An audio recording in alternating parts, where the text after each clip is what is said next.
मंत्री महोदय नया प्रभार है, इसलिए मैं इनको इस कार्य के लिए विशेष दोष नहीं दूंगा, लेकिन ये काफी गंभीर प्रश्न है और उत्तर में इन्होंने स्पष्ट कह दिया है। क्योंकि मैंने ये प्रश्न मांगा था कि झारखंड के लोग निजी उद्योगों में कितने बहाल हैं, तो इनका उत्तर था, विभाग का जो उत्तर हमें मिला है, जिसमें इन्होंने 2.5 लाख के आसपास बताया कि इनके पे रोल में नामित है, जिनमें मात्र 53,000 झारखंडी है। और उसके बाद अध्यक्ष महोदय, सरकार का उत्तर है कि माननीय उच्च न्यायालय ने इस पर रोक लगा दिया है। ठीक है, हम भी मानते हैं माननीय उच्च न्यायालय ने रोक लगाया है दिसंबर के महीने में, तो अगर दिसंबर से पूर्व, यानी आपके पास जो डेटा है, जाहिर सी बात है दिसंबर से पूर्व है, और अगर दिसंबर से पूर्व का डेटा है अध्यक्ष महोदय, तो इसका मतलब ये स्पष्ट है कि सरकार की लाख प्रयास के बावजूद भी इस नियम का अनुपालन नहीं किया गया है। निजी क्षेत्रों में 75% के आरक्षण को बिल्कुल अनदेखा किया गया है। इसलिए मेरा सीधा सवाल यही होगा कि अगर जिन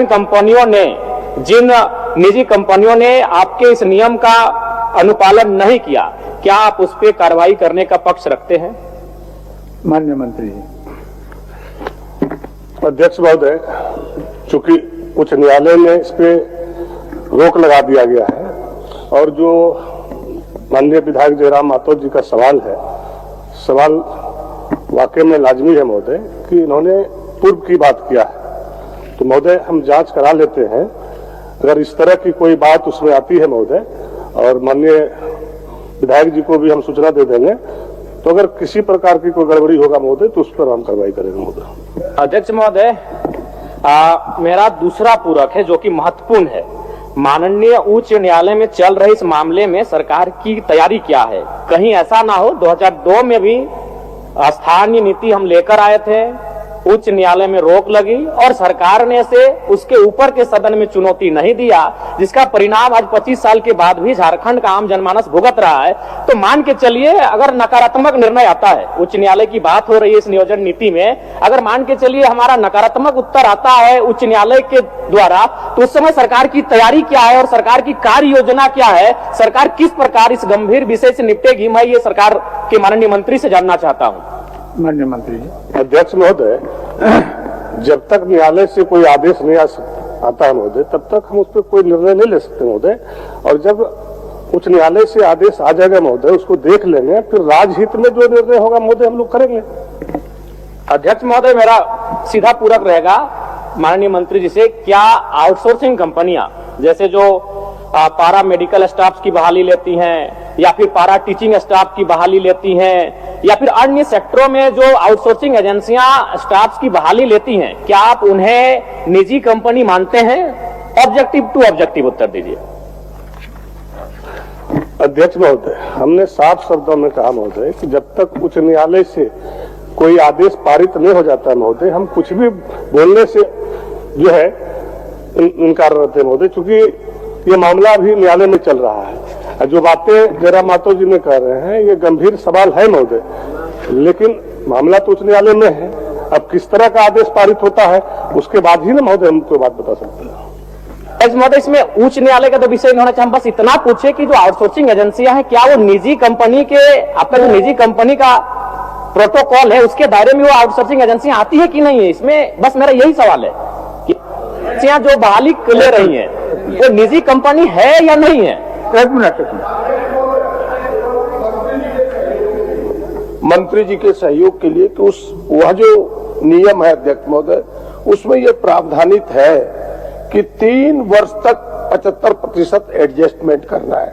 यह कानून मात्र 1 साल तक चला, 3 वर्षों तक चलता तो शायद एडजस्टमेंट हो जाता 75%, जो माननीय सदस्य कह रहे हैं। और दूसरा, उस कानून में यह भी प्रावधान है अध्यक्ष महोदय कि कोई लोक उपक्रम, सरकारी लोक उपक्रम को अगर आउट सोर्सिंग एजेंसी भी काम करेगी तो वहां भी ये नियम लागू होगा, जो माननीय सदस्य जानना चाह रहे, केवल मंत्री जी के सहयोग के लिए। एक मिनट मंत्री जी, एक मिनट आप बोलिए। एक मिनट मंत्री,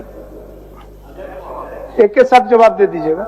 बहुत ही महत्वपूर्ण प्रश्न है पूरे झारखंड के स्थानीय झारखंडी मूलवासी का अध्यक्ष महोदय।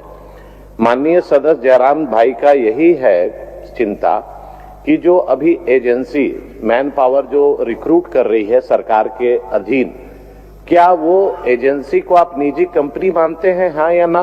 दूसरा, अगर आप मानते हैं तो उस पर ये 75% यहाँ के मूलवासी यहाँ के आदिवासी, यहाँ के झारखंडी लोगों को 75% आरक्षण दे रहे हैं कि नहीं दे रहे हैं? नहीं दे रहे हैं तो देंगे कि नहीं देंगे?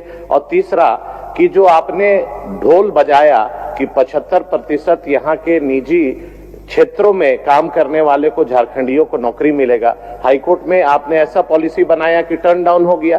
तो आप ऐसा क्या पॉलिसी बनाएंगे जहां पर झारखंड के नौजवानों को रोजगार में प्राथमिकता 75% मिले? चलिए आप एक मिनट। माननीय मंत्री को थोड़ा सा सहयोग कर देना चाहते हैं। कारण यह है कि हम और माननीय सदस्य प्रदीप यादव जी समिति के सदस्य थे, जिस समिति ने अध्ययन के उपरांत इस निजी क्षेत्रों में 75% भागीदारी को सुनिश्चित कराया था।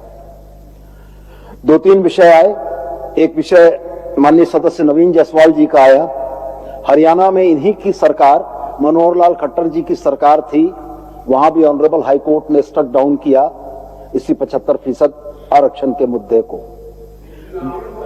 दूसरी बात जो चीजें हरियाणा हाई कोर्ट ने हरियाणा के लिए लागू की, ऑनरेबल हाई कोर्ट झारखंड ने झारखंड में लागू किया, प्रक्रियागत है, जो निर्णय आएंगे। दूसरी बात मैं स्पष्ट बड़ा कहना चाहता हूं कि कोई भी कानून रातों रात लागू नहीं हो सकता है। एजेंसीज जो यहां पर आउटसोर्सिंग का काम कर रही थी, उनको इसके रेगुलेशन के लिए, नियमितीकरण के लिए हम लोगों ने 3 वर्ष का एक विंडो दिया था कि जो बाहर के कर्मियों को आपने कार्यरत कर रखा है, उनको रिप्लेस करते हुए 40,000 रुपया से नीचे वेतन या भत्ता पाने वाले लोगों में आप झारखंडियों को नियुक्त करेंगे। तो सवाल यह है कि ऑनरेबल हाईकोर्ट के आदेश से पहले कंपनियां इसका अनुपालन कर रही थी और इसको हम लोग अपनी इन्फोर्समेंट एजेंसीज के माध्यम से अनुपालन करा रहे थे।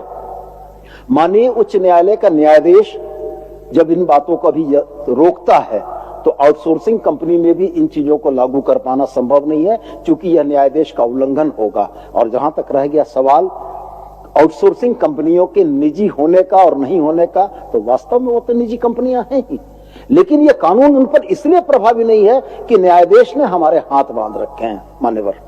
माननीय मंत्री जी, माननीय सदस्य, प्रश्नकर्ता का एक ही सवाल है आपसे। प्रश्नकर्ता चाह रहे हैं जो निजी कंपनी अपना अहर्ता को, निजी कंपनी होने का जो अहर्ता है उसको रखता है या नहीं, यही ना जयराम जी? ठीक, बोलिए। अध्यक्ष महोदय, आउटसोर्सिंग एजेंसी निजी कंपनी मानती है महोदय, और जो बातें 75% का है महोदय, साफ शब्दों में माननीय सदस्य सोनू जी ने, प्रदीप जी ने, नवीन जी ने क्लियर कर दिया महोदय। और इस चीजों को जैसे भी हाईकोर्ट का आदेश आता महोदय, अब क्या आदेश आता है उसके बावजूद हम निर्णय लेंगे महोदय। ठीक ठीक। लास्ट हम आप उसके बाद बैठ ही जाएंगे, हम सवाल नहीं करेंगे। कुछ भी साफ नहीं अध्यक्ष महोदय। माननीय मंत्री, 2 मंत्री खड़े होकर हमें संतुष्ट नहीं कर पा रहे। हाईकोर्ट ने ठीक है दिसंबर महीने में रोक लगाया है, हम मान रहे हैं दिसंबर महीने में हाईकोर्ट ने रोक लगाया है, लेकिन आप जो डेटा दे रहे हो 2022 से लेकर 2024 तक का दे रहे हैं, और उस डेटा के अनुसार आप मान रहे हैं अध्यक्ष महोदय, उस डेटा के अनुसार ये मान रहे हैं कि 53,000 झारखंडी वर्कर हैं, 2 लाख गैर झारखंडी हैं।